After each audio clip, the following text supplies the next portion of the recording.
Thank you. Thank you very much, Mr. Deputy Speaker. I was not really going to make an intervention in this debate, but the Minister of Labour, the MP for Labre, and the member for Lopino Bona West, the member for Minister for Public Utilities, they have really forced my hand this evening. And as a result of that, I had to scribble some quick notes and come to the wicket this evening. And Mr. Deputy Speaker, if you listen to the two previous speakers before my colleague, the member for Princestown, I really am forced to wonder where we are after 9 years of a government that is led by the member for Gov't West. Because the minister, the MP for Labre, the Minister of Labour, more or less admitted that there was incompetence on the part of his ministerial colleague. He admitted that his constituents were having challenges in getting a reliable water supply. And I'm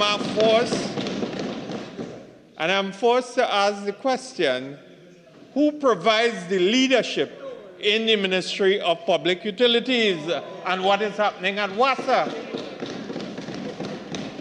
And I do not know, I was a bit perplexed and confused in his delivery, because 1 minute he said that his constituents were experiencing problems with a reliable water supply. And on the other hand, he said that a lot of development was taking place in Trinidad and Tobago. And if I listened very correctly, he said that there were water in the pipelines throughout this country. So on the one minute, he's telling the country that there's problems in Labre for water. And on the other hand, he's saying or said that there was water in the pipelines. And also, he said that when you see that there is infrastructural development taking place throughout the country, he said potholes were being repaired. Well, you can, if you want to challenge the veracity of what you have said, Minister, you are free to check the Hansard and verify what I'm saying. But as I said, I took quick notes based on what transpired. And Mr. Deputy Speaker, I'm sure that if you drive all over Tunapuna, there are potholes throughout the length and breadth of Tunapuna. The infrastructural collapse in this country under the current Minister of Works and Transport is unparalleled and unprecedented in Trinidad and Tobago. The roads in Couva South is the worst I've seen in 32 years of my working life. Both 32 years. Let me help you with your math, Saruka Malone. Let me help you. Through you, Mr. Speaker, Mr. Deputy Speaker. I was in the trade union movement for 19 plus years. And I'm a member of parliament for 14 plus. So add the maths and you will know how I arrived at 32 years. And from where I sit, and you could do a survey, it is the worst in terms of potholes it is like driving on an obstacle course. In fact, for ladies who are pregnant and have to make their way to the Couva District Health Facility and so on, we have to plot a course for them to reach the Couva District Health Facility to avoid delivery taking place between their respective homes and the Couva District Health Facility, Mr. Deputy Speaker. And Mr. Deputy Speaker, the member for Labre and the Minister of Labor said that when you go to the hospitals in Trinidad and Tobago, you can virtually access a quality level of health care and you are in receipt of everything. But Mr. Deputy Speaker, you can ask my colleague, the member for Chaguanas East. She's a member of the Joint Select Committee on Social Services and Public Admin. And they have been engaged in a series of town meetings with Trinidad and Tobago. And there are horror stories in terms of where... Remember, again, that particular GSC is still in session with regards to what the topic you are on. So again, don't go too far down that road. Let's tying the point very quickly, because it's presently being dealt with. Mr. Deputy Speaker, I'm guided. I'm only referring to what was in the public domain and what I read. In no way... No, hold on. Go ahead. Let me hear your point. Mm-hmm. In no way that I have consulted with my colleague in terms of the deliberations. I am just speaking about what I've been exposed to in the public domain. Okay, and I clearly understand that. So as the speaker, I'm saying that it's presently being dealt with at the GSC, even though you would have read something or heard something within the media. Again, according to our procedures, standings here, you would not be able to delve too deep into that particular aspect that you're bringing up. Well, Mr. Deputy Speaker, in no way, let me move on immediately and give you some experiences of my constituents as it relates to the level of health care in Trinidad and Tobago, Mr. Deputy Speaker, because I'm sure my colleague, the member for Labre, will agree with me when I'm finished, because when they go to the Couva District Health Facility, they go to Mount Hope, they go to the San Fernando General Hospital, and they go to wherever they, in their quest to get some level of health care. You can't get basic drugs at the respective pharmacies in these health centers, and even those that are on the CEDA program, it is the biggest headache in terms of acquisition. When persons seek to get cataract surgeries, they seek to get scans and x-rays and so on, it is hell, because you get appointments, you are being told you have to come back 2 years from today, you get an appointment a year from today, and I could go on and on in the context of the level of health care. So, Mr. Deputy Speaker, I am forced to immediately debunk what has been put on the record by the Minister of Labor, the MP for Labre, in the context of the state of Trinidad and Tobago, the narrative he attempted to create in terms of where we are. And Mr. Deputy Speaker, also, I have to respond to some of the issues that was raised, and in relation to what has transpired with the level of water and so on in the constituency of Couva South.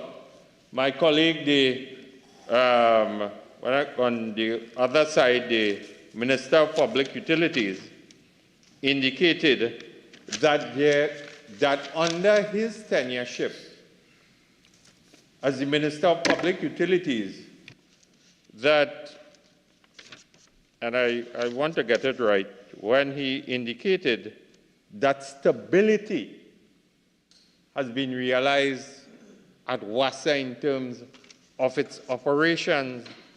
And Mr. Deputy Speaker,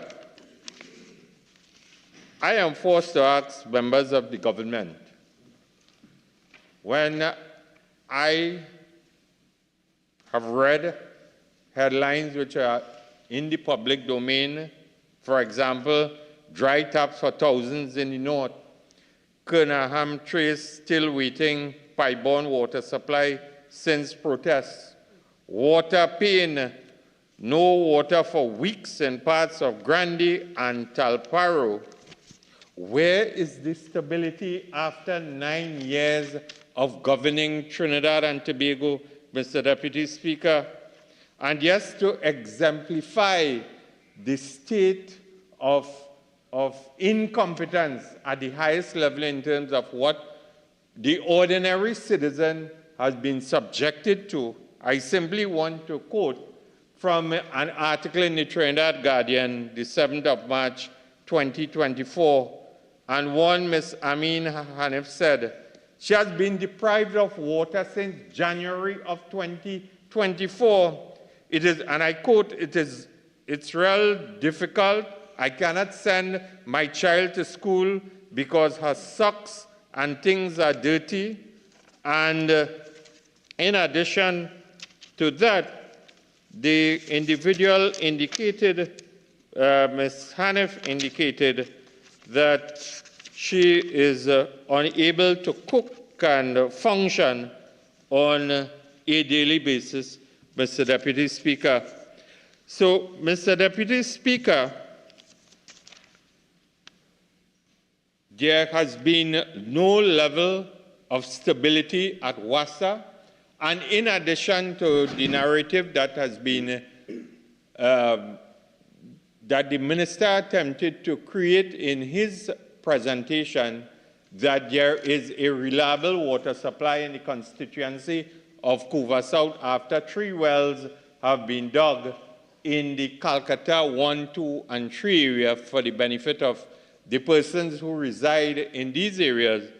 Mr. Deputy Speaker, if I go into my WhatsApp messages and so on, and texts that I've received from residents in the last month or so, it is one of a virtual collapse where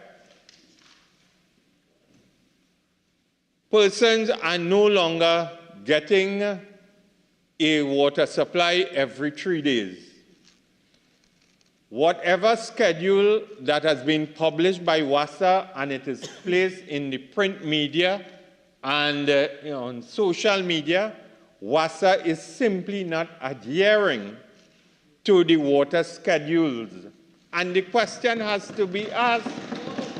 It has to be asked, because if the minister is telling us that under his leadership there is stability at WASA, why is WASA not being able to stick to the simple water schedule that is out in the public domain?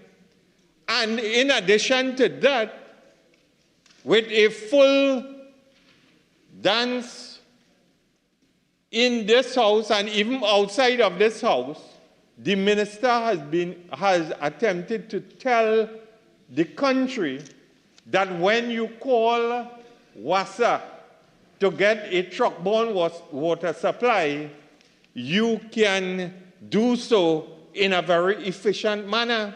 And that is the furthest thing from the truth. And I'm sure that what I am saying can be attested to by all of my colleagues, because constituents continue to tell us and provide the horror stories where when they call the call-in center, they have to stay on the line for 30 and 35 minutes, sometimes 40 minutes, and so on. And they hang up in frustration Mr. Deputy Speaker, so where is the stability at WASA? Where? And when they do get through the calling centers and they get the work order number, the delivery is not guaranteed within 24 hours. In spite of promises to get additional truck-borne contractors and so on, because the minister did give that commitment to my colleague, the MP for Princestown, that WASA was going in the direction of recruiting additional contractors to aid in the delivery of truck-borne water, Mr. Deputy Speaker. So, Mr. Deputy Speaker, we are existing in very precarious times. Precarious, not through any fault of any member of this opposition. It is because of a lack of vision, a lack of leadership, and a lack of direction as it relates to leading and governing the affairs of Trinidad and Tobago.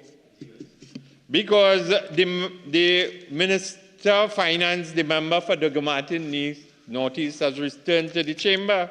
And this is a minister, the minister who in his last budget presentation entitled Building Capacity for Diversification and Growth. The budget before that was Tenacity and Stability in the Face of Global Challenges. And 2022 was Resilience in the Face of a Pandemic. And before that, in 2021, Mr. Deputy Speaker, it was what? Resetting the economy for growth and innovation. The truth be told, Mr. Deputy Speaker, is that after all these glorious budget statements and so on, is the minister saying that after his 10th budget presentation, that he and the cabinet that he belongs to has not reset the economy for the growth and resilience? Is the government saying that yet they are unable to develop the capacity for diversification and growth of the economy, Mr. Deputy Speaker? And Mr. Deputy Speaker,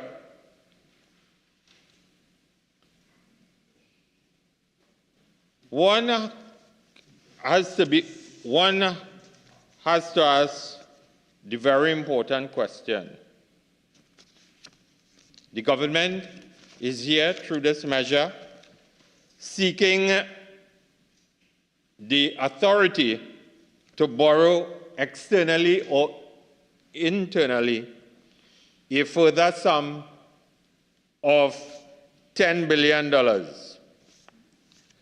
And one may be forced to ask the question, because it has been established by my colleagues on this side during their respective presentations, the leader of the opposition, the member for Oropouche West, and so on.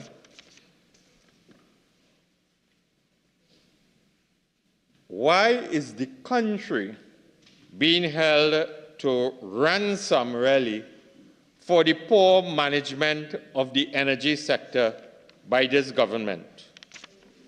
Because at the end of the day, Mr. Deputy Speaker, it has been established that oil production figures from the central bank has placed our oil production at approximately 54,000 barrels of oil in October of 2023. And it has been established also that our LNG production fell by approximately 41%. And from January 2016 to October 2023, oil production fell by 27%, and as I said, gas production fell by 36%. And this is why the opposition is forced to put on the table or ask the question, why should the country be held to ransom for the poor management of the energy sector? And at the end of the day, Mr. Deputy Speaker, all I could say is that what we are witnessing is an act, while they will want to counter-argue that it is within the law and what they are doing is the legal thing and they are adhering to the law and so on, what we are really witnessing is an act of desperation by a government that is fully aware that they are under political pressure. And because of the political pressure that is out there, they are seeking to provide or realize a comfort zone or be placed in a comfort zone because production is down, prices are down, the revenue streams that were projected when the Minister of Finance put forward in his budget presentation is not there, and they are seeking to be in a comfort zone by the mid-year review and so on to be able to have the necessary funding to be able to provide or to have that level of trajectory in fulfilling whatever plans they have as it relates to the forthcoming general elections. Because the Prime Minister, when I think he went down to the tropical angel harp Spaniard in the constituency of Chaguanas East, and they could bring who, they could put who, they could spend whatever. In the constituency of Chaguanas East, it will be licks in 2025. And all I am saying, Mr. Deputy Speaker, is that this is a measure which is being pursued by the government here this evening, simply trying to put their house in order as it relates to the upcoming general elections, because the Prime Minister said that the upcoming general election will be the most significant general election in the political history of Trinidad and Tobago, Mr. Deputy Speaker. And, Mr. Deputy Speaker, what we are simply attempting to do, Mr. Deputy Speaker, is to make the government accountable, and account not only to the people, not only to the members of Parliament, but by extension, the people of Trinidad and Tobago, because I'm sure all who are looking on to the debate here today will want to hear how will this $10 billion be spent. The Minister of Finance attempted to counter and said, well, we cannot outline because it was not appropriated for and so on. But the Leader of the Opposition, based on her experience and being a former Prime Minister, was able to debunk that by saying, then in the mid-year review, you will come and seek the supplementation in relation to the borrowings which are being sought. And what we are simply, as I said, attempting to do in our respective presentations is to hold the government accountable And I listened very attentively to the Minister of Energy and Energy Affairs during industries. During his presentation, the member for Port of Spain North, St. Anne's West seemed to be very agitated over a headline that he read in the newspapers yesterday. And this has... Well, I mean, Mr. Members, Deputy Speaker. Again, members, please. Mr. Please, members. Right.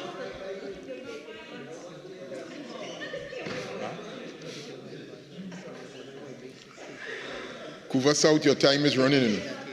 Your time is running, Deputy please. Speaker, Proceed. you know when I am on my legs, I can still hear. I have that ability to speak to you and listen and hear what is coming. And I have to ensure the proper thing is done. Remember that. And So I heard the Minister of Energy and Energy Industries echo something that white man cannot tell me what to do. And when I look across on the government's bench, I see Gov't notice sitting next to the Minister of Energy and Energy Affairs. I hope that he's not sending a subtle message to the Minister of Finance in relation to rank within the cabinet of Trinidad and Tobago, Mr. Deputy Speaker. But Mr. Deputy Speaker, on a more serious note, during his presentation, the Minister of Energy and Energy Affairs launched a very vicious verbal attack on the former chairman of the Republic Bank's Holdings Limited for his public call on citizens, and I quote because I'm quoting from the article, for his public call on citizens to remember their crucial role in holding the government to account. That's your tax money being wasted, and I quote, and when we see things going wrong, it is your money that is going wrong, that your tax money is being wasted. We must no longer be spectators. We must be citizens and assume the rightful position and responsibilities to guide this country. And that has been the role and position and consistent position of the opposition under the leadership of the member for Siparia over the last 9 years. Because what we have been doing is calling out the government and asking the government to account for their expenditure as it relates to how taxpayers' monies are being expended. And this is why, during our respective presentations here, Mr. Deputy Speaker, we have not heard the member for San Fernando East spoke a lot about development and development loans and so on. But what development activities are being targeted? That is the primary concern of the leader of the opposition and all my colleagues who have spoken here. How is it contributing to the economic development and well-being of the economy and by extension the people of Trinidad and Tobago? And Mr. Deputy Speaker, you have just about 2 more minutes of your initial speaking time. You have an additional 15. You care to avail yourself? Certainly, Mr. Deputy Proceed. Speaker.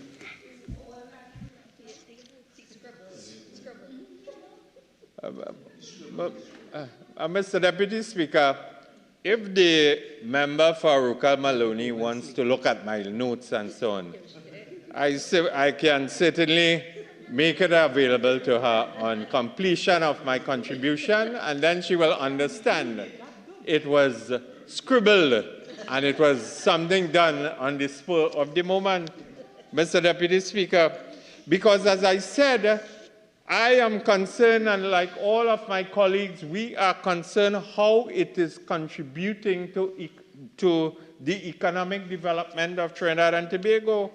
And as the member for Couva South, I am forced to ask if the government, which they're using their majority, they will go through, they will be able to go through and be successful in piloting this motion. How will this, and they borrow the $10 billion, will the constituents of Couva South benefit? And how will they? Will it lead to a renewed charge from the very incompetent Minister of National Security as it relates to the state of affairs at the Freeport Police Station and the Couva Police Station in dealing with the murders and the home invasions and the assaults and rapes and so on? Will the Couva and Freeport Police Station get the necessary motor vehicles? They are using used vehicles that are shutting down all over the constituency of Couva South. Will they get the necessary manpower requirements to ensure that on the respective shifts, you had your time, Mr. Minister of National Security. And Mr. Deputy Speaker, because officers have told me, I've been to town meetings and so on, where they do not have the required manpower on your respective shifts. They have, a shift should have between 8 to 12. They have 4. And when 2 stays home or absent for some reason and so on, they cannot do any patrolling and policing from an effective point of view. So the Couva and Freeport police stations are virtually shut down in terms of being operational. Mr. Deputy Speaker, will we see the construction of the Soniladu Early Childhood Education Center, which has been closed? It was 99% complete under the People's Partnership government, when we were focused in providing universal early childhood education for every child in Trinidad and Tobago. And out of spite, out of malice, out of vindictiveness, just like what they did the children at the Beach High School, this has been left to rot. It has been vandalized. Bush all over the place, Mr. Deputy Speaker. Will a small portion of this $10 billion be used for the refurbishment and formal opening of the Soniladu Early Childhood Education Center? Where's my colleague from Tobago West in terms of will a sum be spent for the refurbishment of the Couva swimming pool and also the Couva Children's Hospital in terms of its proper use for the well-being not only of the people of Couva South, but for the entire population of Trinidad and Tobago? And Mr. Deputy Speaker, these are the questions that are on my mind and will continue to occupy the space when we make our respective contributions in relation to the questions on behalf of the people of Trinidad and Tobago. What are the revenue projections from these projects or developments that was alluded to by the member for San Fernando East without being specific? Are they self-financing?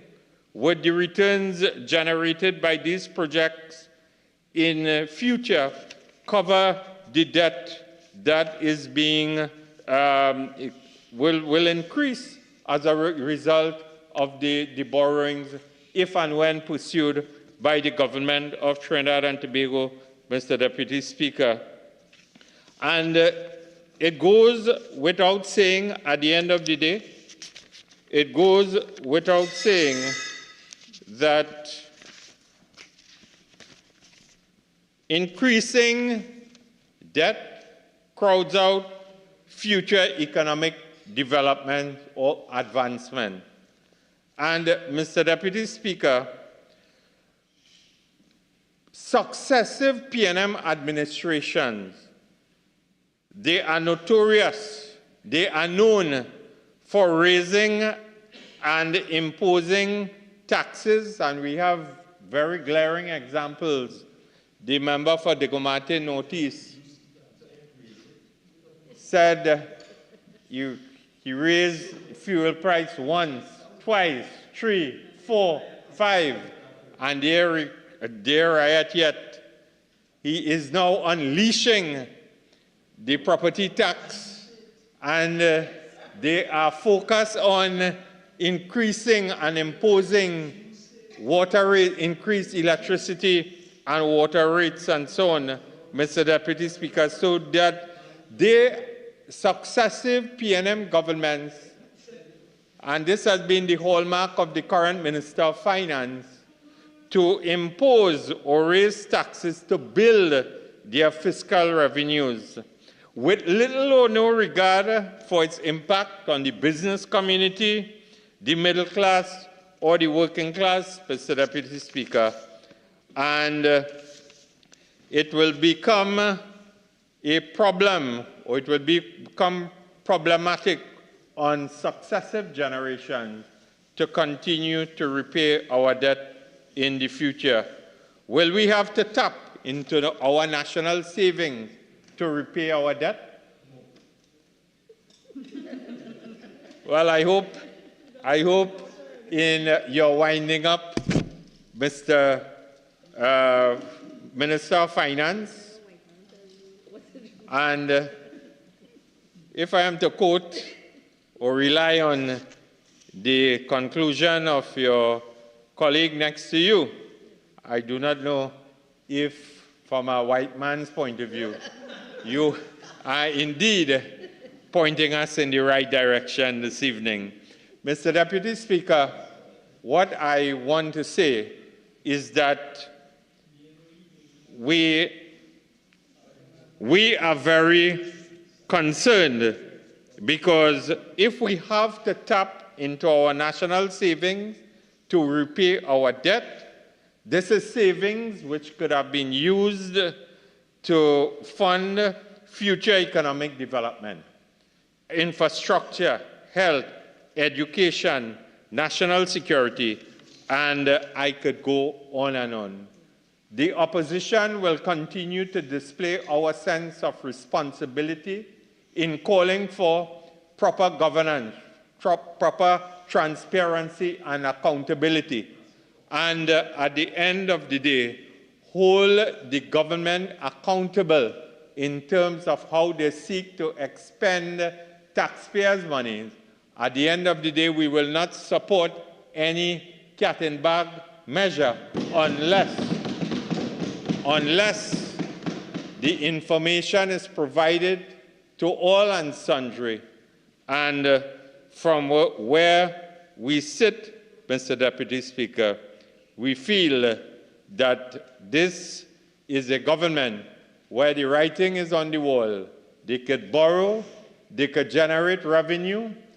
Time is longer than twine, and the people will speak whenever the general elections is called. Thank you.